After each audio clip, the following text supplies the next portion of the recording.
Steven Seagal married 3 times and left a trail of broken families behind. But in 2025, something changed. His Mongolian wife suddenly disappeared from public view, and Seagal started selling off his Russian businesses. Friends whispered that she was raising their son alone. Then came the rumors about a diagnosis. For decades, Seagal played the tough guy who never showed weakness. Now, at 73 and isolated in Moscow, he's facing something he can't fight with aikido. This is the story of a man who built an empire on lies and now has no one left to call. Stephen Frederick Seagal was born on April 10, 1952, in Lansing, Michigan. A sickly child wheezing through asthma attacks while the rest of America was chasing post-war dreams. His mother, Patricia, remembered him as puny, a frail kid who struggled just to catch his breath. But when the family moved to Fullerton, California, something changed. That warm California sun didn't just clear his lungs.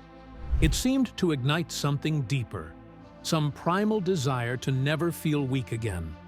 By 5, not 7 like he often claimed, Seagal was already soaking in the tough guy energy of a new coast, a new life.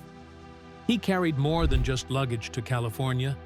His bloodline, Russian-Jewish from his father's side, with traces of Yakut and Buryat ancestry, spoke of wandering spirits and distant, frozen lands. But it was in a California kitchen, not Siberia, where things really took a turn. At 13, he lied about his age to get a job as a dishwasher. That's where he met a cook trained in Shotokan karate. It wasn't some mystical dojo moment. It was sweat, plates, grease, and a teenager desperate to be more than he was. Some stories say he started martial arts at 7. Some say he trained under legends like Fumio Demura. But the contradictions pile up like broken boards. His high school nickname was Steve Seagal, a dig at his awkwardness and self-mythologizing even back then. Teachers didn't see a warrior. They saw a kid bluffing his way through half-truths and bravado.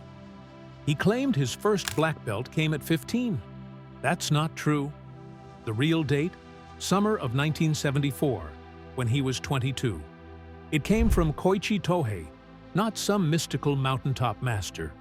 Harry Ishisaka did teach him aikido in California, but there's no proof of an early black belt, let alone any legendary combat credentials. In fact, his own ex-wife would later mock the achievement, saying the judge who awarded it slept through Seagal's demonstration. By 1974, Seagal met Miyako Fujitani, a second-degree black belt and daughter of an aikido master. He followed her back to Osaka and married her that December.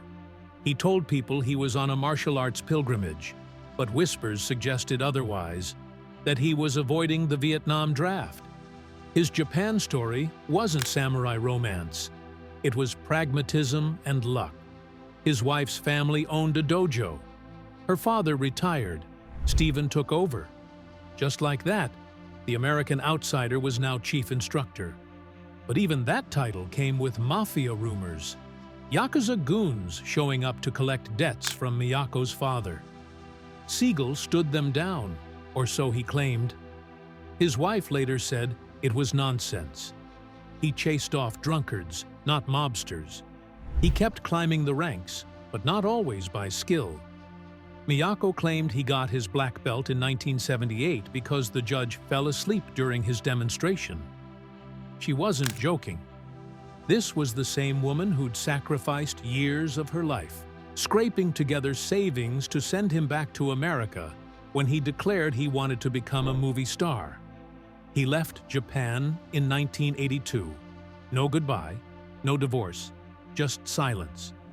2 years later, he married actress Adrienne LaRussa in California. But he was still married to Miyako. That's bigamy, plain and simple. He even got model Kelly LeBrock pregnant during the overlap. While the legal drama swirled, Seagal was reinventing himself in Hollywood. He opened Tenshin Dojo in West Hollywood and charged $200 an hour to train celebrities. James Coburn trained there. Sean Connery came through and left with a broken wrist after a sparring session got out of hand. Seagal didn't apologize. It became legend. Then came the defining night. Michael Ovitz, the Hollywood super agent, was facing threats. Seagal, now his bodyguard, disarmed 2 intruders at Ovitz's mansion. Real or not, the story made waves. Ovitz was impressed and grateful. He financed a screen test. Warner Brothers offered Seagal a contract. Just like that, he became a star. In 1987, Above the Law hit theaters. Seagal wasn't just the lead actor. He co-produced.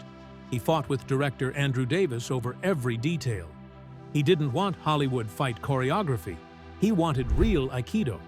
The film grossed nearly $19 million. Seagal's career launched with a fist to the face and a pledge to keep it real, whatever that meant. But the violence didn't stay on screen. During auditions, he humiliated actors. During filming, he hurt stuntmen on purpose. Rapper DMX, who worked with him on Exit Wounds, said Seagal enjoyed injuring people. It was about dominance, not art. He made people fear him, on set, in business, and at home. Meanwhile, Miyako was left in Japan, raising their 2 kids. Their son, Kentaro, born in 1975, followed in his father's martial arts footsteps, but earned every belt without shortcuts.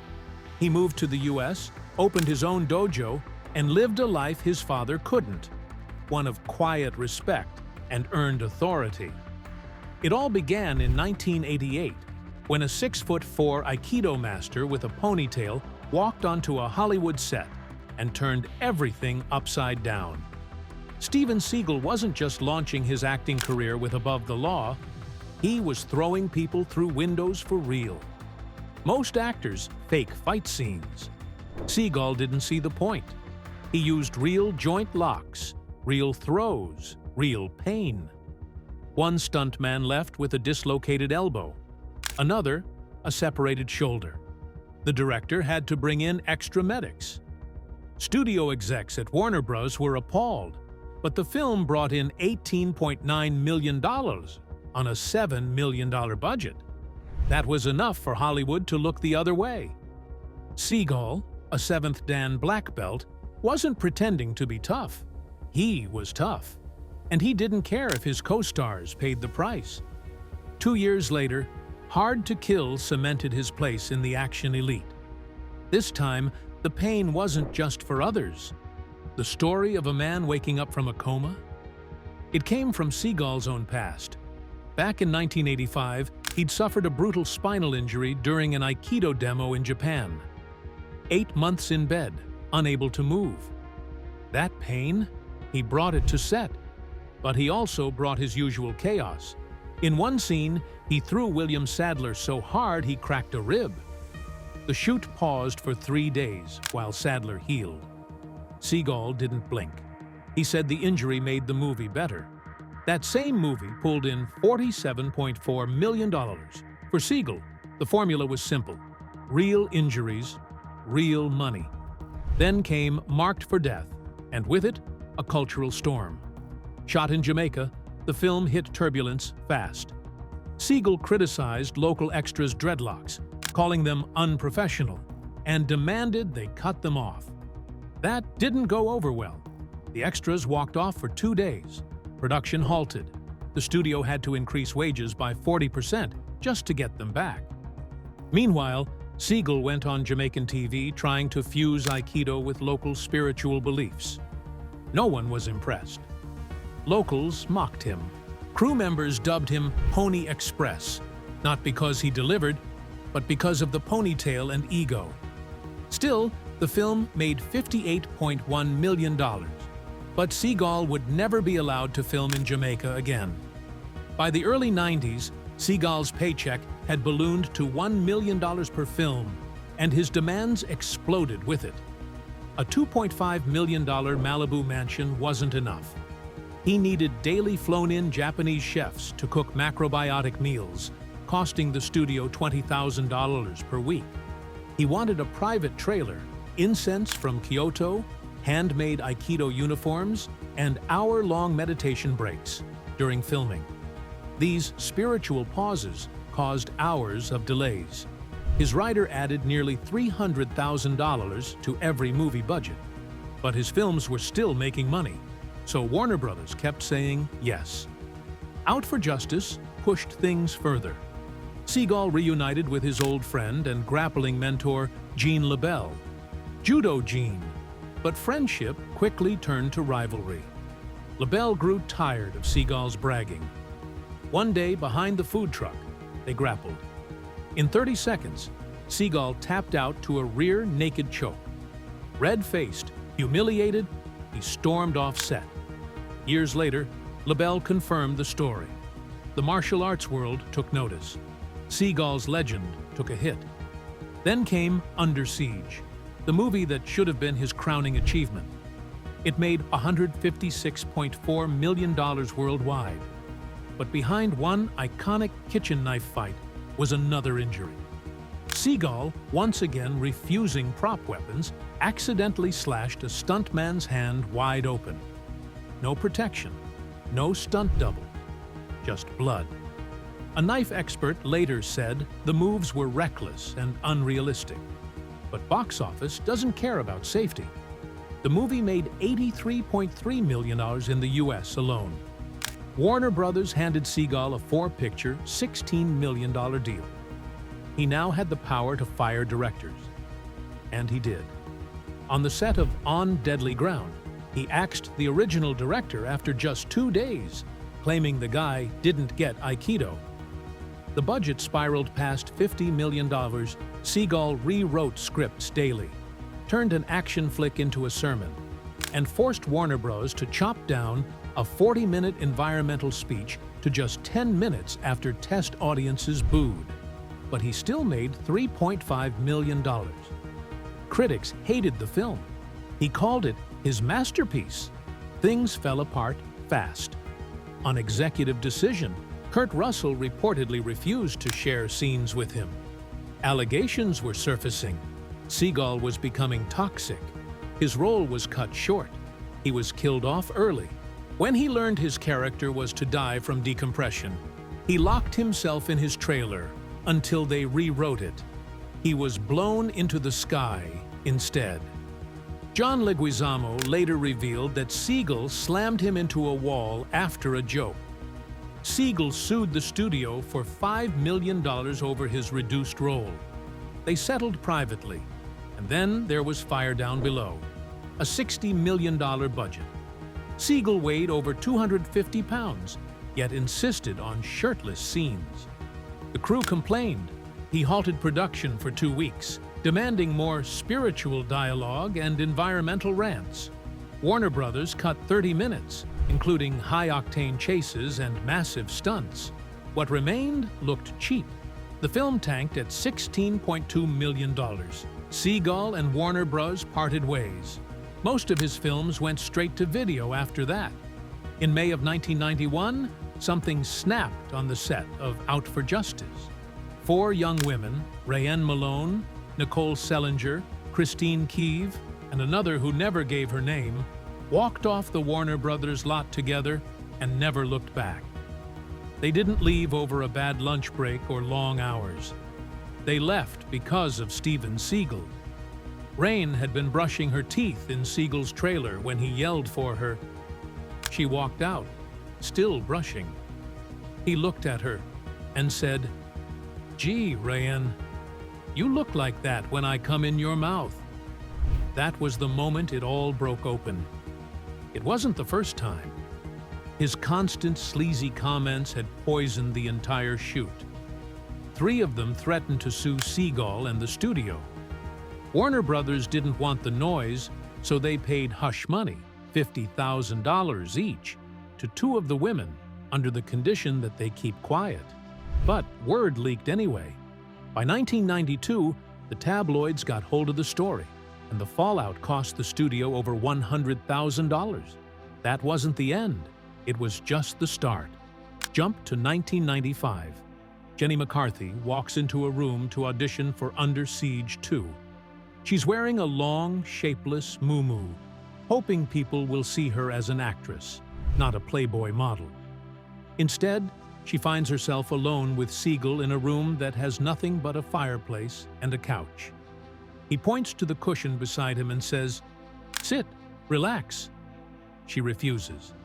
He tries small talk, fake war stories, glances out of one eye, waiting for her to take the bait.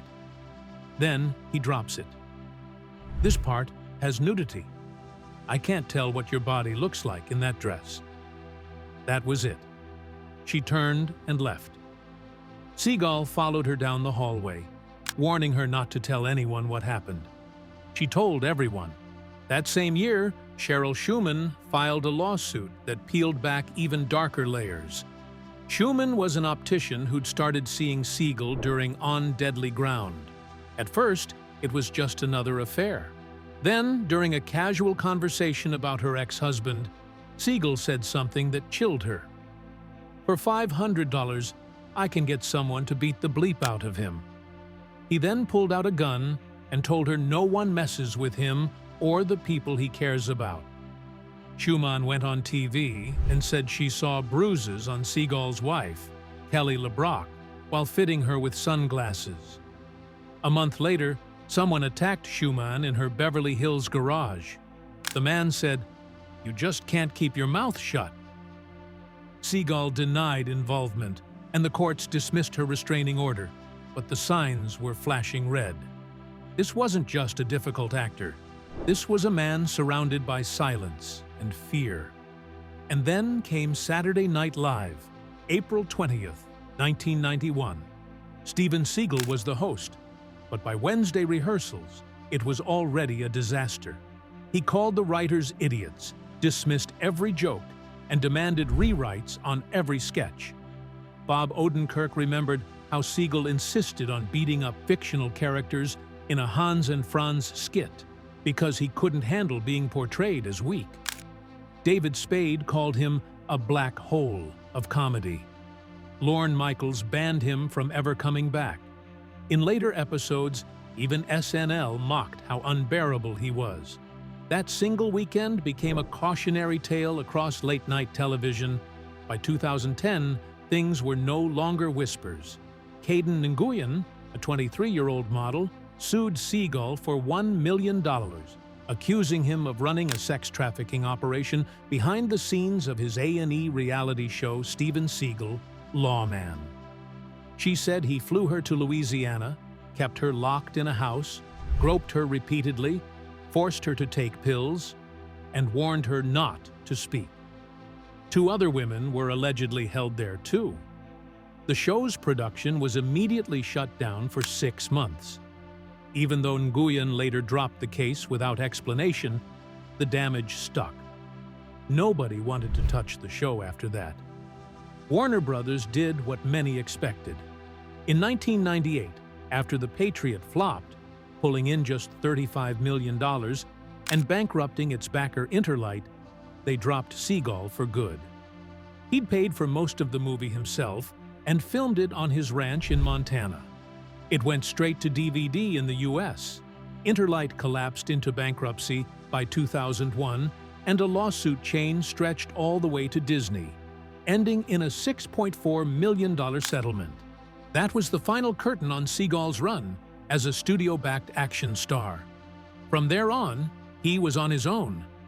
Then came Half Past Dead. Bulgaria, 2002.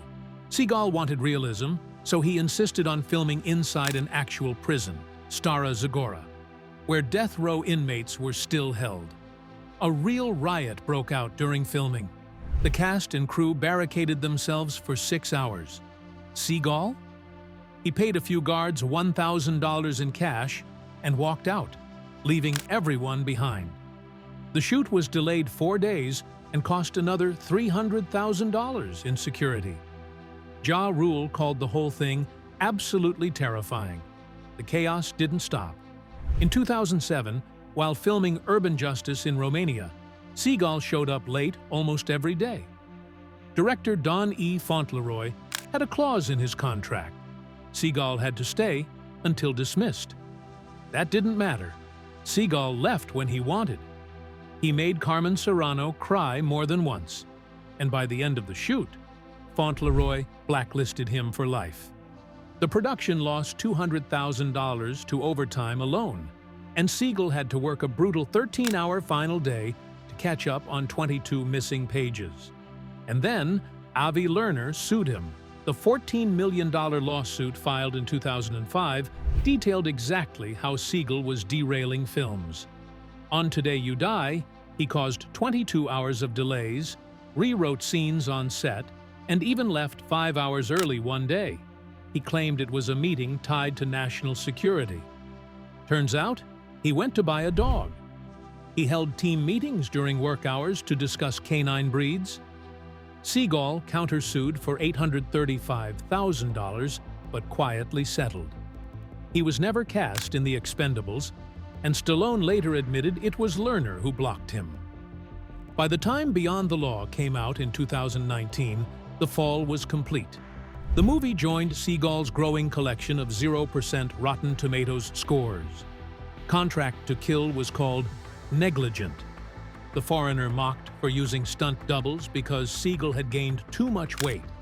His budgets had shrunk from $35 million to under $3 million, but he still demanded $1 to $2 million salaries and back-end deals. In interviews, he brushed it all off, said he had complete creative control. Fans had stopped watching. Studios had stopped calling. But Seagal was still making movies, still pretending nothing had changed.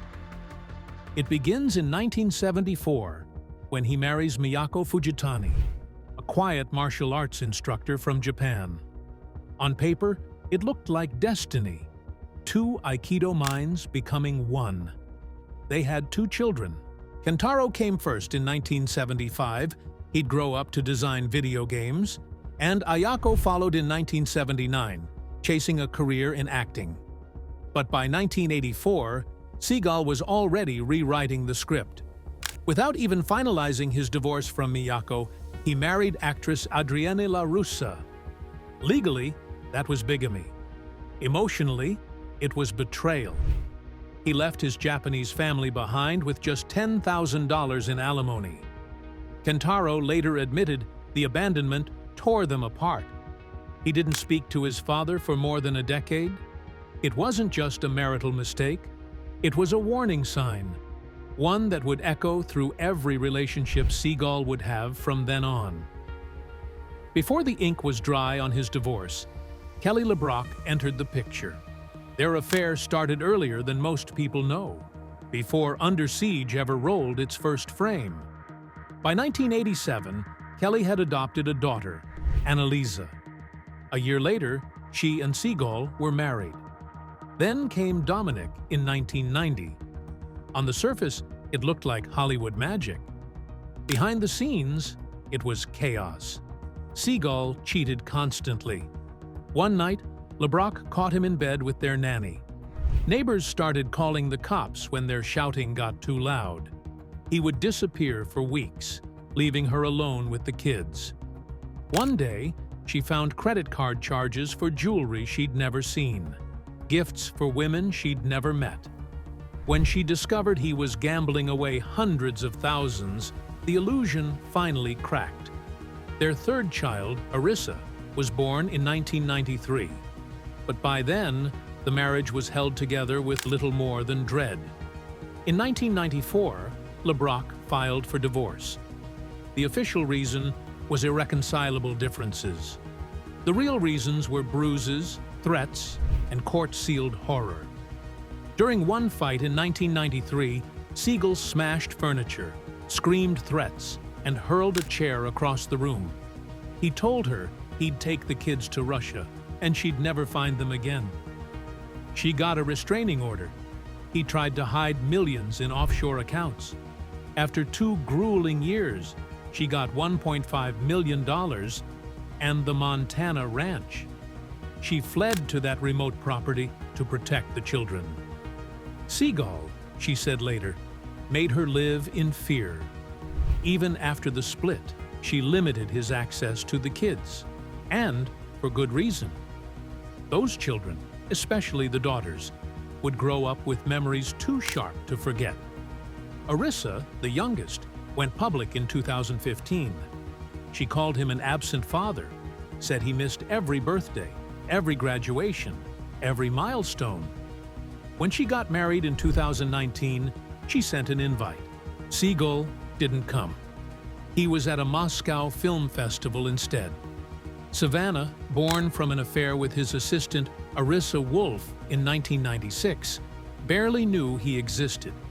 He paid only $2,000 a month in child support. Both daughters eventually dropped his name. One became a teacher. Both blocked him online.